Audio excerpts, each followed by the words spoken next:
Good morning. We're going to go ahead and get started because it's 10 o'clock. So welcome. This is the iPOS Essentials, Exploring Foundations, Innovations, and Student Insights. My name is Steve Yena. I'm director in the Graduate College's Technology and Data team. Hello, and I'm Amy Felix, and I'm a business analyst with the Graduate College. And here's a little agenda for today. We are going to cover a lot of items, but they're little items that we've done the last couple of years to enhance the iPOS system. And I'm going to let Steve take over from here. Okay, so if you're not familiar with what the iPOS is, it stands for Interactive Plan of Study. The core of what it is that it's a tool that is required for every graduate student to fill out and have a basically clean iPOS by the time they graduate. The core piece is that tracks students' progress towards their completion of his or her program and ensuring that students' academic plans will fulfill the department program requirements. It's been around since the inception of PeopleSoft, 2007. Prior to that, it was a paper form. We went through and did a major overhaul of the iPOS in 2018 from kind of rebuilt it from the ground up, made a better looking interface, added better functionality from the course perspective for students, made it mobile friendly, and a number of other things. And we've been working on enhancements as a team for the last 5 years in that. And we got a nice award we're proud of from Oracle for PeopleSoft Innovator, the project team. So that's the iPOS really in a nutshell. It is a graduation requirement for the state too. And we encourage all students to complete their iPOS within their first semester of their program. We'll dive into what each of the different pieces of iPOS is from a business process perspective, what reports are available, and some of the different kind of data tables.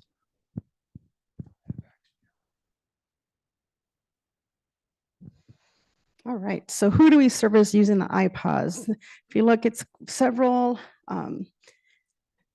audiences, which is first the actual graduate student. We serve over 600 graduate programs currently on the iPOS. Over 3,000 faculty and staff currently have had access to iPOS, and over 45,000 graduate students currently have access.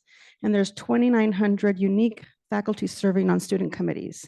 So all of this is managed within the iPOS system. Also, the registrar uses it to confer degrees, and faculty and staff, again, will use it for various reasons, from looking at coursework to looking at degree requirements, and also for their defense, if there's a defense on that program, looking at the actual document, and also the results of that defense as well is all housed here in iPOS. So this is what the iPOS looks like. This is every page you could imagine that a student, advisor, or faculty may have access to. We're not going to touch on every single piece of this because it might take a while, but we're going to focus on some of the course structure.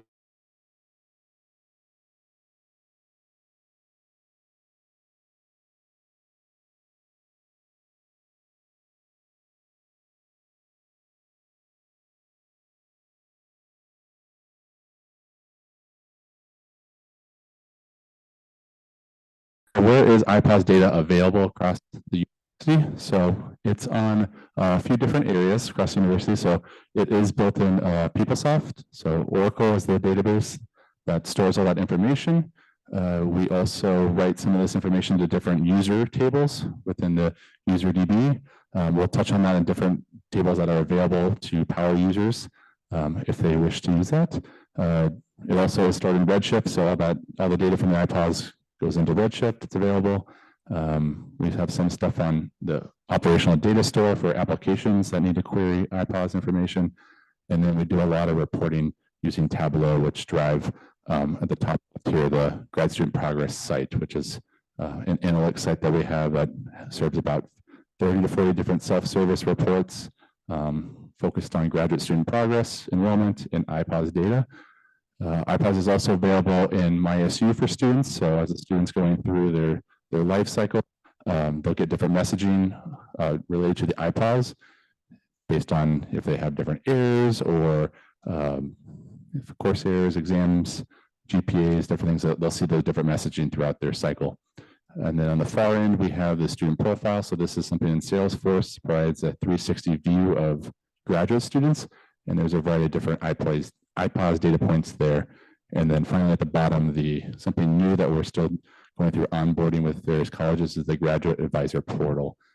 We foresee that there could be some cases in the future that could pertain to some iPOS information.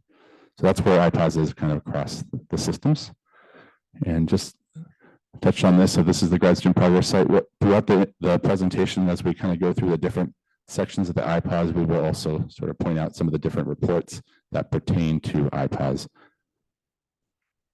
So these are just some examples of different reports that are available on student progress. This is not the comprehensive list, but we have things like student progress and retention. You can find students that have not had their iPOS approved, iPOS course errors, classes and grades. You can see different things on enrollment. So what are my active enrolled graduate students? And then academic affairs, so we have different faculty committee and students. And then we do have some customizable reports. So you can actually go in and create your own report on the fly using Tableau. You can drag in different fields that we have available. I think there's about 150 different fields in there, and then run that as you need to. So that's something that is available.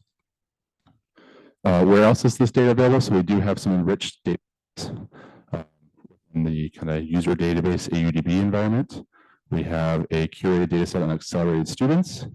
We have a curated data set on service indicators, so students that might have holds on their accounts and whether their enrollment holds or not. And then the bottom two are really iPOS specific. So our AAGSP current EMT is a comprehensive curated data set looking at enrolled graduate students and a lot of iPOS specific data points. So if any interest in that, I can highly encourage getting access to that if you want to play around with the data there. And then at the bottom, we have our iPOS program requirement curated data set. So if you're interested in your specific graduate programs and what those iPOS degree requirements are. So I want to look at the MBA program, what will students see for those iPOS degree requirements, that this table will include all that information. Okay, so now I'm going to transition to the kind of the data structure of the iPOS. So it's a combination of delivered PeopleSoft tables as well as some custom tables that we create to store all the iPOS information. So starting from the left to the right, we have our student information from our ACAD prog, ACAD plan, subplan, that's delivered PeopleSoft tables. And then we merge that with our kind of academic program structure. So what's the college, what's the program, what's the subplan, and some of the plan extensions information. So that's sort of merging together the student piece and the academic piece. And then our program structure requirements is going to be how we define the various degree requirements within the iPOS. So we look at requirement groups, requirement detail groups, course lists, entity groups, all of that information. And there are some reports out there that make this a whole lot easier. And then how do we store this information? So when the student comes in, we have a variety of different iPOS tables in the far right here. So things that start with ASU underscore AA underscore POS. That's going to be our tables that store the iPOS information, ranging from petitions to courses to advisors to enrollment type information. And this is just kind of summarizing that. So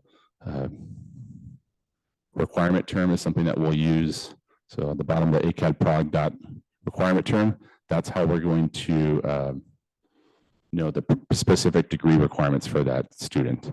So if a student was admitted for, say, fall 2023, the requirement term might be fall 2023. That's the degree requirements that will be that will display to that student. And then this is walking through the complex course requirement setup in the iPOS. So we start with the academic program. So for example, WP Carey. Then we go to the academic plan. For example, we'll just say business analytics. And then we go down to the academic subplan. For subplans, this is how we drive the degree requirements in the iPOS. So is it does this program require a capstone or an applied project or a thesis or dissertation? That's sort of at the subplan level. It's very different than what on the undergrad side, subplans are used very, very differently there. And then we would define what's called an entity group. different numbers, and then that helps to set up the different program credit hours. So does this program, is it a 30-hour total credit hours? Is it 45? Is it 80? And then that defines the culminating experience. So is it a capstone, wide project, thesis, and then how many faculty committee are required? So is it 2, 3, 4, 5, 6? And then you go back to the top. We use these things called requirement groups that define the course requirements within that program. So a lot of programs will have kind of lockstep in how the courses are set up, and that's how we set that up. And this is showing some more of the information on that, and then kind of how we set this up and develop this in PeopleSoft. So on the left side is the degree search, a nice way of that's laid out, and then in the middle and the far right is how we set this up in PeopleSoft. And then what that drives is the iPOS. So you'll see here's an example of what a student would see for the course requirement. So it's laid out. Here's the required core. They need to take 41 credit hours. So we've got concentration, electives, open course hours, and culminating experience. And then if they go and click say for the required core here, it'll pop up with all the different courses that are going to be required.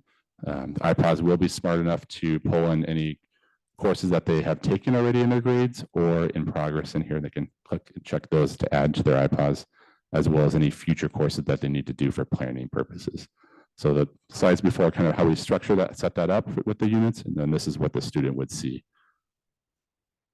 And here's just a couple examples of some reports that we have available. So if you're interested in sort of the iPOS requirements, on our grad student progress site, we have under the curriculum report tile, there is a iPOS program requirement report, as well as a curated kind of data enriched table that we have that information to.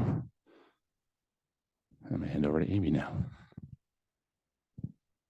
Another cool feature with iPOS is that you can assign advisors to students in the iPOS. We have a separate tile within our page that's called Manage Staff Advisor. And the good thing about it too is that the changes are immediate. So as soon as you assign a student, it actually reflects both in iPOS and on My ASU as well, because we do have a component on My ASU that shows all the advisor information. So I'm going to walk through some steps that kind of how we set it up and how you add students. All right, so here is the interface for it, and there are 3 different sections. One is the contact information of the advisor. The other part is where you actually assign the advisors. And then we have a, not fairly new, but it is from, I think, a couple years ago, advising teams. If you have an advising team within your department, you can actually set that up as well. And on each of these areas, it is driven by the academic plan code. So that is something you will need to know to be able to access and make those changes. Okay, so when you pull up the contact information, you actually have 2 different sections. You have the department information, and then you also have the advisor information. And this is actually pulled, keep going, what I feel. This is pulled from the academic extension plan. Right, right. So it pulls that information for the department, and that's what where it's displayed. Go here. So here's the, whenever you open, depends on where you opened it up the last time. It is the first tab, the ASU plan extension, and you have the email and phone number. That is what appears on the managed staff advisor page. And then here is the contact tab. So you have to kind of scroll a little bit to the right. And on the contact tab, that's where we get the role of the individual. Is it an advisor? Is it a chair director? And that's how it will display in managed staff advisor on that first contact page. And once you have defined on that, who actually what you define on there is kind of go back a little bit. I'm gonna go back. You can actually define the email address and the phone number of that individual that's going to appear. I want to show you where that was at. jump forward. So once you've done that, now you can assign your advisors to your students. And we have a lot of parameters you can search by. If you want to search by letter of the last name, letter ranges, those that don't have an advisor, those that do, those that have a certain advisor. We have a lot of parameters you can really search and really dial down, drill down to who you want to target and who you want to assign advisors to. And again, it is driven by the academic plan on everything right here. Okay, so once you do pull up your academic plan, here is the view of your parameters that you have set. So here shows who the advisor is for that student. And if there is no advisor assigned, it will show default. And then we do have who the default advisors are.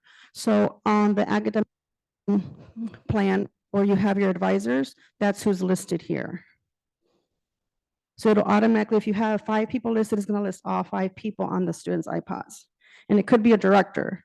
So if you don't want them contacting the director, then you want to go in here and make that assignment. And that's where you click the add and you add that advisor. So whenever you do make that change, the student will see it here on the staff advisor folder. And then they will see it also in their MyASU under the academic support team. And it says advising. So all that information that you had assigned will appear here, including the phone number and email address. So the students have 2 ways to see it. That's a good part of it. It's just not one in one location. And again, it's immediate. Once you did it in Manage Student Advisor, you're going to see it in both places right away. And then we also added advising teams. And this is there's some colleges that do use advising teams where you're able to assign multiple advisors to one team. And then you assign the team to the student. So anybody in that team can help that student out. And again, it is done by, and this one actually you can pull up a different way. You can pull it by the advising team name or the academic plan or the academic program as well. So once you have your team, you set it up. And it could be that that set of advisors are going to manage 2 plans. They can manage 50 plans. It all depends on what you want that team to do. And it could be 1 person, it could be 6 people. Again, you have that capability to make that change because this is managed by the academic unit, not by us as the graduate college. And here is where it appears that there's an advising team with that academic plan. And it actually will show the team on the right-hand column. And again, that is what the student sees on their MyASU and on their iPOS as well, is the actual team name. And then here's all the tables that we use to store that data. Again, we pull it from the PS, ASU, ACAD-P extensions, and CUNTS. That's where we pull the information on the Manage Staff Advisor page. And then once you start assigning and creating your teams, here's all the data that we do save, so you can actually pull it later if you need to on a report. However, though, we also have it on reports. So on the tiles that Steve had showed earlier, we have it here under the student progress page, and it'll show staff advisor assignments. And that's what it looks like on the right. And it will show if there's a default advisor or if there's an actual team or individual assigned to that student. Okay, so the next thing too, because I mentioned earlier how we can see the defense results, we can see the committees. Here's where they assign the committee. So if that student has a committee, this is where they choose who is their chair, who is the member, if there's a member, who the members are, if there's a co-chair, who those 2 individuals are. And here on iPOS, we tell them how many they need. So you need to have 2 people assigned, 2 faculty members assigned to your committee. And there's always has to be a chair or 2 co-chairs. And the way they do that is just a simple pop-up. They can search by their last name or their first name. And then it gives them who that faculty member, what endorsements they have currently.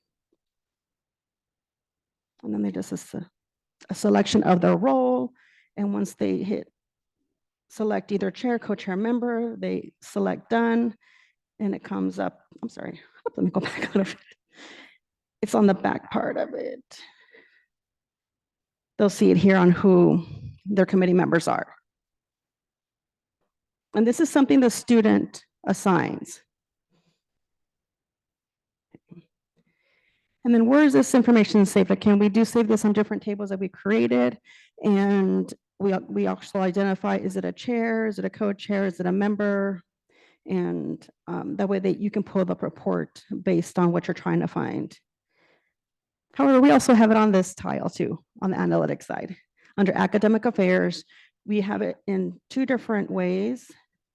This one is the actual just endorsement. So whoever has an endorsement for that plan code will show on this report. And then we have one where it shows what students are assigned to which faculty member and what their role is on that committee. Okay. Okay, so throughout the iPOS, as a student is coming in for the first time and picking their courses, picking their faculty committee, and submitting this, we track all the different milestones, or what we call petitions, throughout the student's kind of life cycle. So this could range from, excuse me, initial iPOS submission, academic union approving it, graduate college approving it. It could also be course changes throughout their career. It could be leave of absences that they maybe want to submit, or degree requirement changes. All this is tracked. And these are just some different examples within the iPOS interface that to show. So on the left-hand side, it looks like they're doing a course change. The top right, we're doing a leave of absence. And then the bottom is an initial iPOS with some different comments from the units. So this is all stored in our ASU AAPOS petition table. If you're going to query this directly, we highly recommend you always pull max effective date, max effective sequence number, and max effective sequence. That ensures you're getting the most current record, because they could have multiple changes throughout any given day. And this is sort of a comprehensive look at what the difference of milestones or petitions that we're tracking. So it can range from an initial iPOS to a course change, to a request to change the requirement term, maybe requirement changes, extension to grad time limits, format review, exam statuses, practicum, or exam. So it covers everything in here. The all cap stuff over here is the actual milestone. So if you queried that petition table and put one of those different milestones, you could see what those results are for that student. We have a variety of different reports that have petition or milestone information in there. The student progress retention tile has quite a bit. I'm going to emphasize the classic dashboard view, since that has quite a bit of that information in there, as well as our kind of curated data set. The AAGSP current ENT has lots and lots of the petition information, and a nice, easy way to query that.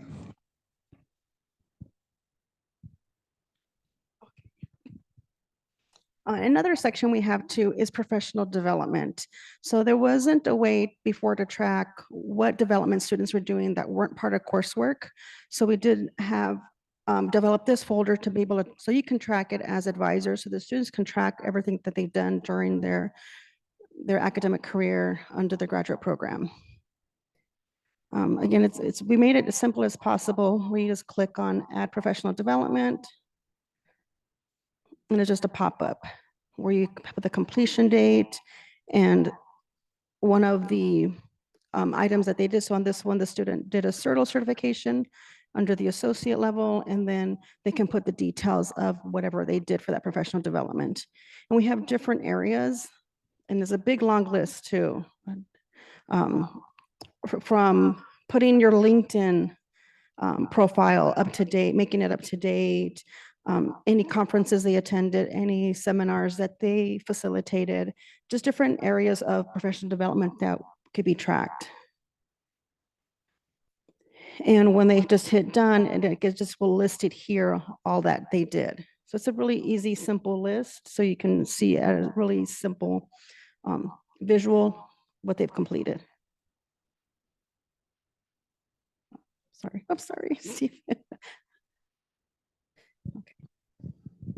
And just another thing to know about the professional development that I think is really exciting is students can export that to Excel and then they could put that into their resume or their CV. And we've seen some students that do like, I've seen 100, I've seen 20. It's interesting to enter that information. So the next thing we're going to highlight, so about a year and a half ago, maybe 2 years, we did a pilot to add a new page on the iPOS called Design Aspirations, focused with just with engineering. This to all students that have thesis or dissertation about a year and a half ago, I'd say. The idea is when the students are getting ready to graduate, they've completed the format process.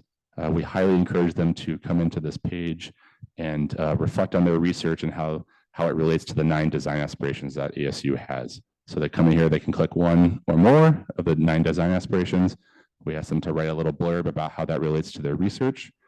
They get to choose which one's their primary design aspiration. And then we also ask if we could, if we're able to use this for marketing purposes in the future. So since we've done this for thesis and dissertation students, the top 3 have been 43% conduct used inspired research, followed by 17% for fuse intellectual disciplines, and finally 15% for transformation society. And I'm happy to announce that we're going to be opening this up to all graduate students here starting tomorrow. So we'll have a lot more interesting data to look at from the design aspiration perspective. And these are just a couple of interesting examples we pulled that just to show the breadth of different types of research and information that's going on for our graduate student population. And we do have a report for this too. So if you're interested in learning more about maybe your academic unit and how students are relating their research to the 9 design aspirations, in the grad student progress site under student progress and retention, there's a design aspiration report. And there you can pull individual students and you can see how they've entered the entries for how their research has inspired the 9 design aspirations. Yeah. Okay, so that was our brief overview of what iPOS is. And at this point last year, iPOS was only for graduate students in the graduate college. The law school was, everything that we did was excluding law. So anytime we did any type of reporting, any type of develop of any system, it was always, oh, don't include law. Don't include law. It was always separate. Well, a year ago, we started talking with law and we made the decision to actually incorporate a couple of law programs into the iPOS. Because everything was done to exclude it, we had to think, how are we going to do this? How are we going to get law school into iPOS? Because some things were hard-coded to grad, where the career was just academic career equals grad. Some things weren't, but a lot were. So that was one of the challenges up front. And we had, if you noticed before, all the folders we had for iPOS. So it just wasn't just one area. And it was just not, so we decided to do 2 programs. However, within those 2 programs, there was 4 different modalities that we had to consider because each modality had its own degree requirements. And again, there was a lot of thinking, okay, what are we going to do to make this easy where we don't break what we already have in iPOS, because we already had thousands of students in iPOS in current use. So the approach we took was to work on each folder individually and separately. And we actually depended it in phases. And so what we did first, here.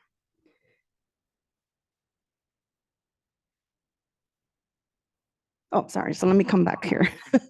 Getting ahead of myself. So these were our goals when we did talk to our school, was streamline the process because the advisors are doing everything on paper. So we wanted electronical, like iPOS right now offers is that electronic approval process for the degree requirements. It'd be easier for them to also to monitor the degree progress of each student.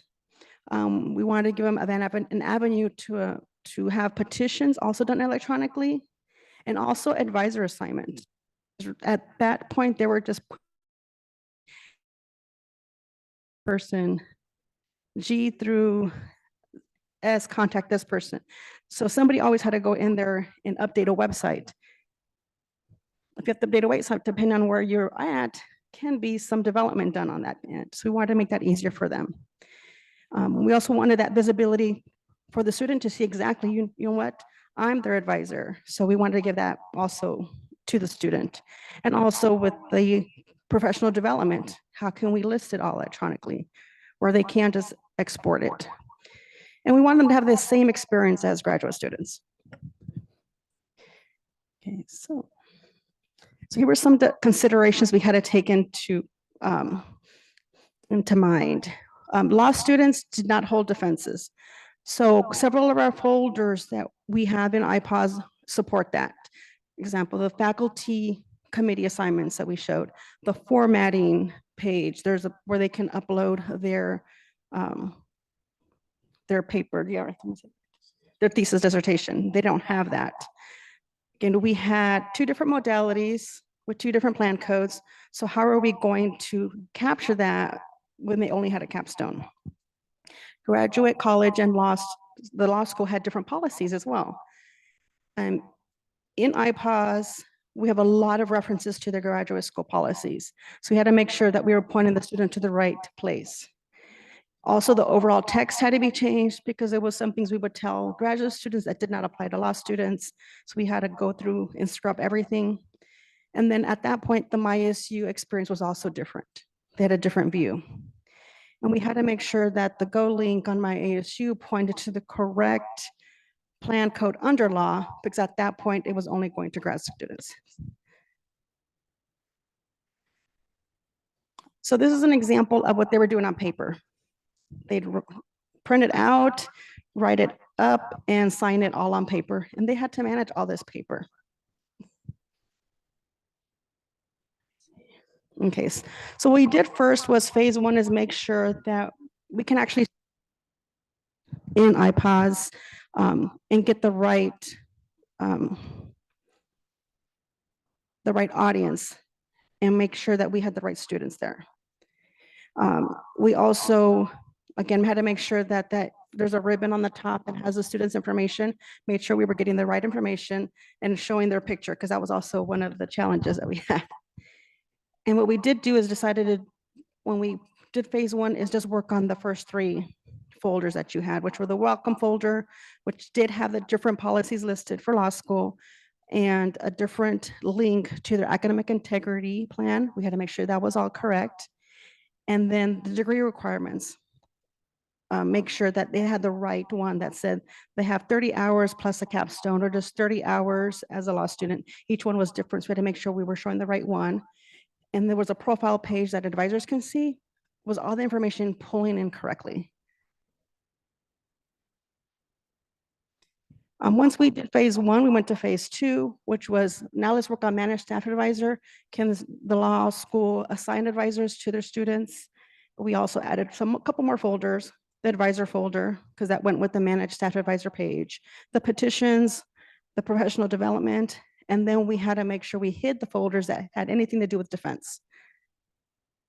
Now, I'm going to go ahead and point out that every time we did a phase, we did a ton of regression testing, making sure we did the graduate career profiles.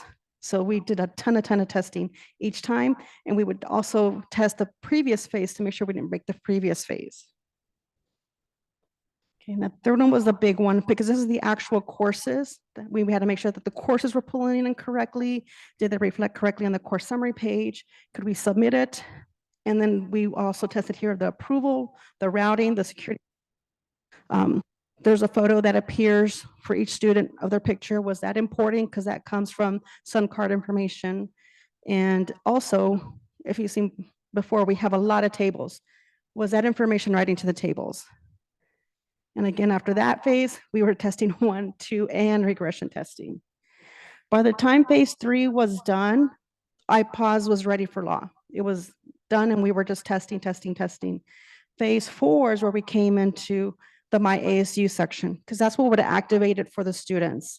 We had a good, I think, 3-4 weeks where we were able to be able to test iPOS without the students having to have access to it. So we can make sure that the regression testing was going well, that we were making any experience for the grad students.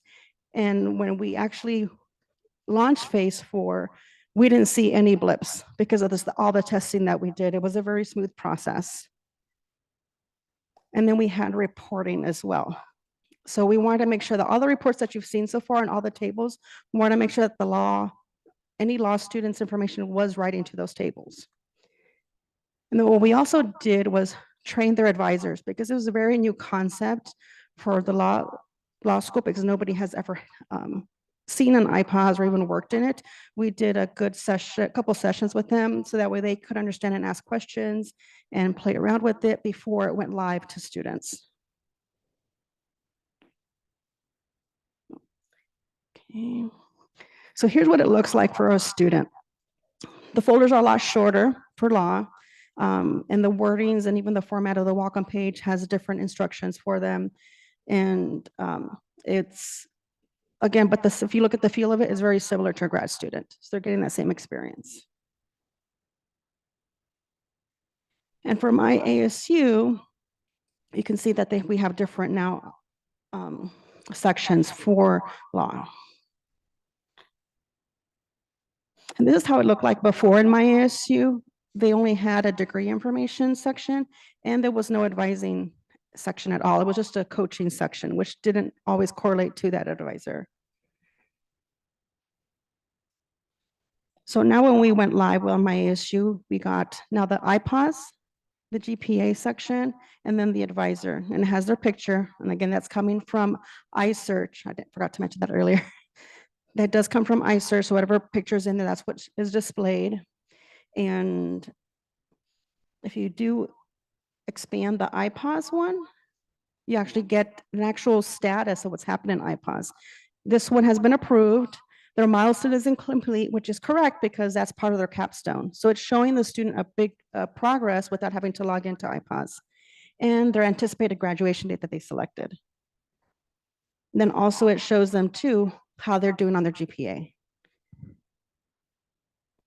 And we do track cumulative GPA, overall GPA, and the iPOS GPA. And all of this scripting also had to be customized for law as well. I'm sorry, I'm going too far. Sorry, Steve. And actually, I'm going to give you some data that we have as of this morning for law. So currently there are, done, put that up, 357 students that have used it. We launched in July. So now and we only started with spring 23 admissions going forward. We didn't go back further than that. So you have 357 that have actually accessed their iPOS. We have 96 approved. 11 are pending, 26 were sent back to the student to relook at the courses they selected, and 224 have actually accessed it, actioned to it. So we have some work there to get them all completed, but as a start, we've had a good response from the students of actually going in there trying to fill out their iPOS. And we're almost, excuse me, notable advancements we've done in the last couple of years. So the first one is called something we call defense results.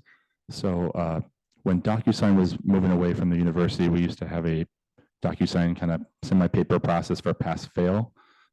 So what that means is students that are defending and getting ready to graduate, after they defend, the faculty will go in and would record their pass or pass with major or minor revisions. It was a very cumbersome process. So we actually moved that into the iPOS and gave faculty access to go in and record those results immediately after. So that's one thing. Another recent enhancement we've done is we've actually moved what's been commonly referred to as conditional admission. So when a student gets admitted with provisions or deficiencies, which means maybe they're admitted, but they need to take a couple different courses, or we want to track those students with a specific GPA over a period of time. When it's admitted, they'll have that on their admit letter, but the second they get admitted after that, it's just kind of a black hole. There's nowhere else that it's really transparent for the students. So We work to get that information on a new page in the iPOS called admissions requirements, where it's very transparent to the student to see, here's your admissions requirements, here's what you need to fulfill, and then the advisors can go in and add comments that the student would see as well. And then two other things, the department monitor requirements. This is something that's been available in the iPOS for a while, just only for academic advisors to record any sort of department requirements around maybe like a praxis exam or IRB training, things that are department specific that would not necessarily hold up graduation. We're making that available to students here coming tomorrow. So that'll be transparent to the students, and advisors can interact better from that point of view. And then we're always looking to do more faculty-centric tools. So as students submit their iPOSs, advisors can forward that information to faculty for their input and approval, as well as we'll be giving the format page, making that available to faculty as well. So as students are going through the format process, and if there's any like revisions, after they defended, they'll have transparent information to see what is being uploaded to the format advisors within the graduate college. And a couple of things that we're looking forward to for projects in 2024. So working with our friends over in enterprise technology and chatbot into the iPOS. One thing, we'll be looking at graduate faculty endorsement updates to expand that to masters and certificates. Some enhancements to the admissions requirement page to be able to do more course integration. So if a student if they're admitted to, and they say, here's the courses you need to take, but actually maybe there's a different course that they actually took or the advisor recommended, a little bit easier to plug and play with that. We're looking to use the iPOS data to do some predictive analytics. And then, the grad advisor portal is something that we're still onboarding and looking to the future that there might be some potential cases around the iPOS. And then some curriculum, quality curriculum management integration between what happens in quality and what we enter into the iPOS course requirements. And then these are just some additional graduate data resources that are out there. Not going to spend a lot of time on this, but we have our graduate college leadership dashboard. We have the student progress site that we heavily emphasized in this. There's a new persistence dashboard that's available for grad. And then we have some student support reports for focused around RAs and TAs. And with that, any questions?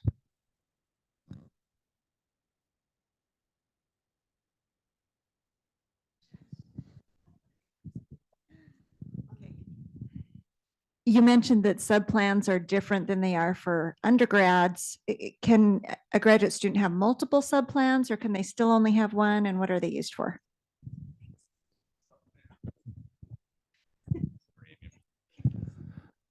That's a great question. So subplans on the graduate side are going to be specific to the degree requirements within the iPOS. So when a student goes in for the first time in their iPOS, they could be presented with multiple degree requirements specifically. The second they select that degree requirement, we're going to save that subplan. And then when the iPOS gets approved, we'll push that actually back to the program plan stack, ACAD prog, ACAD plan tables. I have a good example of it. So for law, because they had just 2 academic plans, but they had 4 modalities, and we only wanted them to have one choice. What we did in the back end is made them a subplan. So the HR online was one subplan, or the HR downtown was a second subplan. And that's what was tagged in. We hard coded that one in iPOS just because we wanted them only to have one choice. And that's because of how they're admitted. Where on some other programs, you actually have a choice. Are you going to do a capstone, a thesis? It depends on that requirement, or we'll actually show it on the degree requirement page. So once they select it, then it becomes a subplan on our side, on the data side. They can only have one. The question was, can they have one or multiple? They can only have one. That would be part of the active program they're in. So if they've taken more, multiple masters or master's doc, you'll see different subplans throughout their career. I think there was a hand in the back. Okay.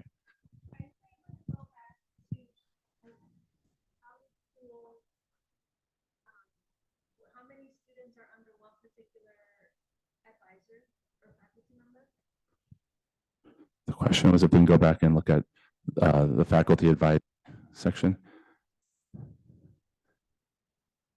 And one thing to note with the staff advisor piece that Amy walked through, most of the reports that are on the grad student progress site will include a column for who the staff advisor is assigned to. So whether it's I want to look at everyone that has an iPOS Corsair, you'll be able to see see the students and then the staff advisors as well. So on this you can actually do it two ways. One, on our analytics page will show which student is assigned to which advisor, but it's a long list. However, if you do have access to this managed staff advisor page, you can actually search by advisor, which is that second green box. You put that academic plan there, and then the employee ID is the advisor's ID.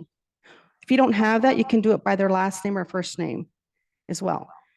And when you do that, this page is only that advisor and the students that are under that advisor. And actually, I realized I forgot to mention something earlier.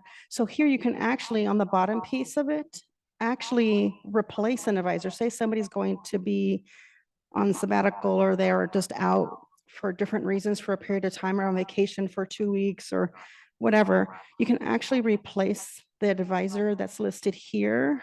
Can you see? You put that name here, put who you want to replace them with, and make sure you toggle that over. It'll replace everybody automatically, but you have to select that person actually over here on this side. And we do have a select all feature. So if there are 300 students, you select all, it checks them all. You come down here and put replace who you're replacing them with, and it just changes them all within a few seconds. It's very easy and very efficient for us, a way to do that. And again, once you hit, let me see if you can see the bottom of it. Yeah, once you hit to save it, again, that's when it will all change and you'll see it in my ASU and iPOS. Was that good? Okay. Any other questions? Okay, let me come over here.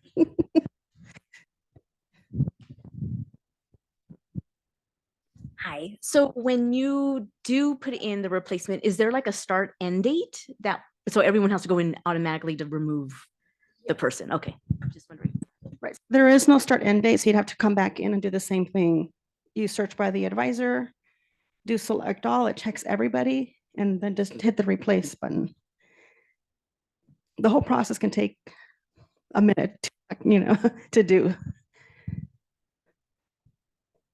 Any other questions? Good questions so far.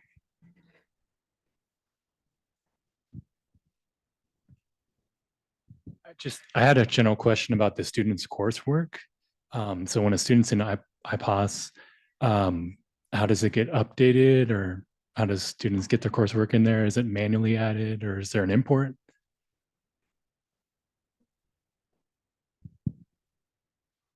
So for the course piece, when they get to that section, it'll be program specific the first time. So it depends on how those programs and courses have been laid out by the academic unit is kind of how we'll program it on the back end of that. So if it's very lockstep and say, here's the courses, you need to take A, B, and C.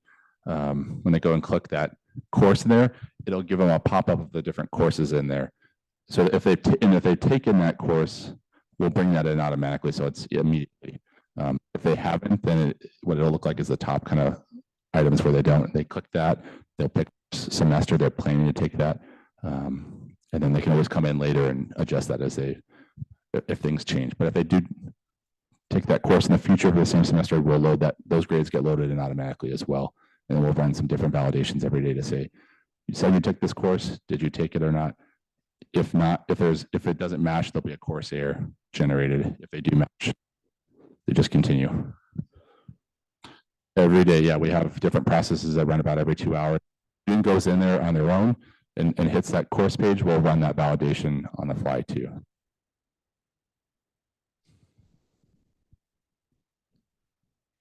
Yeah, so the column, this screenshot here on the left, all of that is driven by what's in Koali. So Koali imports it into the iPOS. And depending on, again, what it has, it may be blank where it says you have to select the electives, or it could be like here on the right that has, these are the courses that you need to choose from. And it could be more than what the hours are. It could say pick 2 out of the list of 10 or out of the list of 3, but of course is there for the student. And on this one, like what Steve was saying, the bottom half are the ones that they've already taken because they have a little C right there next to it. That's not the grade, that's just a session and when they took it. So it pulled it in, it recognized that this is a required course and you already took it this date. And you can select it. You don't have to, even though you took it, you don't have to select it here because it could be a requirement on another section. But I want to use that one for this one. Any other questions? Anything online? Blanca, anything online? Okay. I know we're at time, so Amy, I'll hang out here for a few minutes if anyone has any other questions, but thank you for your time.